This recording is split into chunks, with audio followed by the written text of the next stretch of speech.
Pag mayroong mga bagay na tinatanggal sa'yo, mga friends, relationships, opportunities, masakit yun, ha?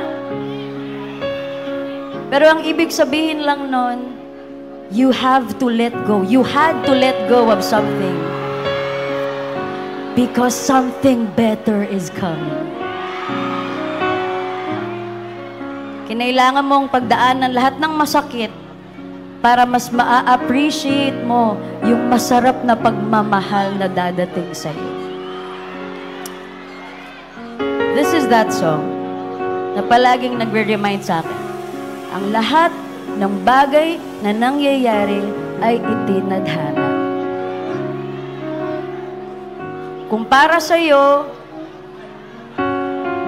kahit ano pang gawin mong pag-iwas, para talaga sa'yo yan. In the same way na, kahit ano pang pilit mo, kung hindi talaga para sa'yo, hindi talaga yan para sa'yo. So, pag may umalis, bitawan. You deserve more. You deserve better.